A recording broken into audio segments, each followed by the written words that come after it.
అమ్మా రెసిపీకి స్వాగతం. ఈరోజు బొబ్బట్లు ఎలా తయారు చేసుకోవాలో తెలుసుకుందాము. బొబ్బట్లకు కావాల్సినవి శనగపప్పు ఈ గ్లాస్తో తీసుకున్నాను. దానికి ఏ శనగపప్పు ఏ గ్లాస్తో తీసుకున్నామో అదే గ్లాస్తో బెల్లం తీసుకోవాలి. ఒక గ్లాసుకి ఒక గ్లాస్ శనగపప్పుకి ఒక గ్లాస్ బెల్లం తీసుకోవాలి. మైదా పిండి, పైన చూపు పెట్టడానికి మైదా పిండి, యాలకులు,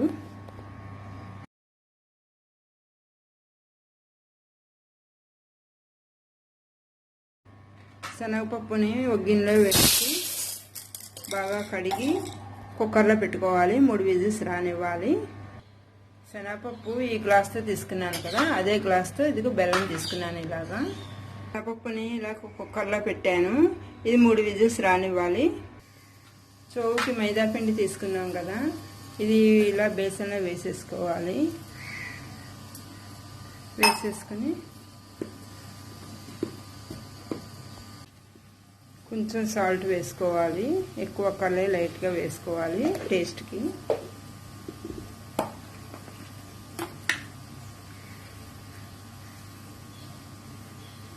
అలాగే తినే సోడా కూడా వేసుకోవాలి. ఇలాగా వేసుకుని ఇలా కలిపేసుకుని కొంచెం వాటర్ పోసుకుని కలుపుకోవాలి. మరీ పలుచగా కాకుండా మరీ గట్టిగా కాకుండా సమానంగా కలుపుకోవాలి వాటర్ పోసి. మైదా పిండిని ఇలాగ వాటర్తో పోసి కలిపి ఆయిల్ వేసి నానబెట్టాను. ఇది 1 గంట నానితే సరిపోతుంది. శనగపప్పు ఇలాగా ఉడికిపోయింది. ఇప్పుడు యాలకులు ఇందులో కలిపేసుకోవాలి. ఇలాగా కలిపేసుకుని బెల్లమును ఇది కలిపి రుబ్బుకోవాలి. పప్పును బెల్లము కలిపి రోట్లో రుబ్బుతున్నాను. మిక్సీలో కన్నా రోట్లో అయితే రుచిగా ఉంటుంది.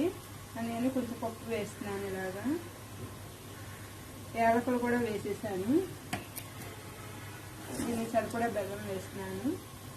ఇది చక్కగా మెత్తగా రుబ్బుకోవాలి. ఇలాగా మెత్తగా రుబ్బాను. ఇది తీసేసాను రోట్లోంచి. ఇప్పుడు మళ్ళీ పప్పు వేసాను. ఇలాగా మెత్తగా రుబ్బాను. ఇది రోట్లోంచి తీసేసాను. ఇది మళ్ళీ ఇంకో వాయి వేసాను, రుబ్బుతున్నాను. ఇది కూడా మెత్తగా మొత్తం అంతా ఇలాగే రుబ్బేసుకోవాలి మెత్తగాను. శనగపప్పు ఇలాగా రోట్లో రుబ్బాను. ఇప్పుడు మైదా పిండి ఇలా నానబెట్టుకున్నాం కదా, ఇది బాగా నానింది. ఇప్పుడు ఇది చోవు పెట్టి ఆ పిండి ఇందులో పెట్టి చెయ్యాలి. ఇప్పుడు చేతికి ఆయిల్ రాసుకుంటున్నాను. ఇలాగా రాసుకుని ఈ పిండి ఇలా తీసుకుంటున్నాను. తీసుకుని ఇలా పలుచగా ఒత్తుకోవాలి. చేతిలోను పలుచగా ఒత్తుకుని ఇలాగా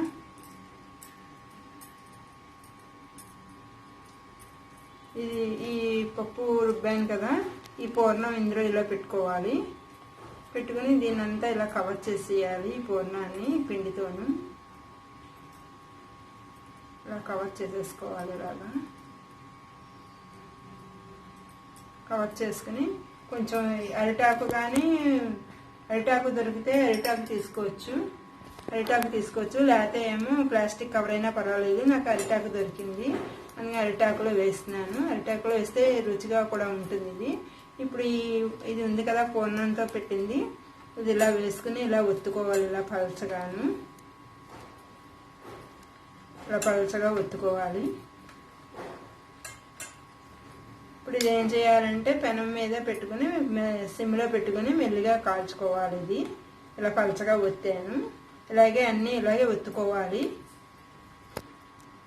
పెనం పెట్టి ఇలాగా ఆయిల్ వేసాను. పెనం వేడెక్కింది. ఇప్పుడు బొబ్బట్టు వేసేటప్పుడు సిమ్లోనే ఉండాలి, లేకపోతే మాడిపోతాయి. ఇప్పుడు ఈ బొబ్బట్టుని ఇలాగా అరిటాకులో వేసాను కదా, దీన్ని ఇలాగ వేసుకోవాలి. దీంట్లో మెల్లిగాను ఇలా తీసుకోవాలి. ఈ సిమ్లోనే ఉండాలి. కొంచెం ఆయిల్ వేసినాను. ఇది మెల్లిగా కారాలి సిమ్లోను.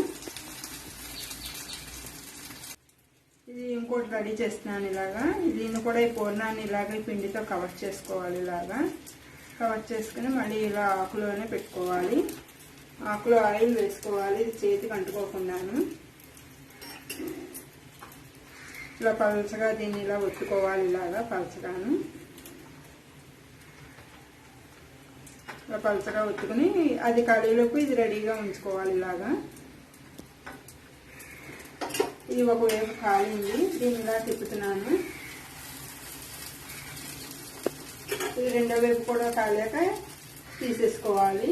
కానీ ఎప్పుడు సిమ్లోనే ఉంచుకోవాలి. బొబ్బట్టు వేసేటప్పుడు హైలో పెడితే మాడిపోతుంది.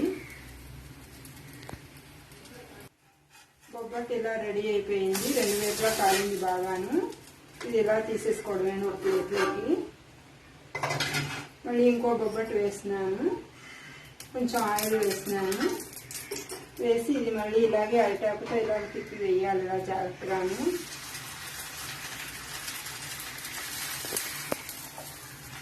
వేసాను. కొంచెం ఆయిల్ వేసినాను. ఇలాగే అన్ని బొబ్బట్లు కూడా ఇలాగే వేసేసుకోవాలి ఒకదాని తర్వాత ఒకటి. బొబ్బట్లు అన్నీ ఇలాగ రెడీ అయిపోయాయి. ఇవి చల్లారాక తింటేనే బాగుంటుంది. ఇది ఒకసారి ట్రై చేసి చూడండి. ఈ వీడియో చూసినందుకు కృతజ్ఞతలు.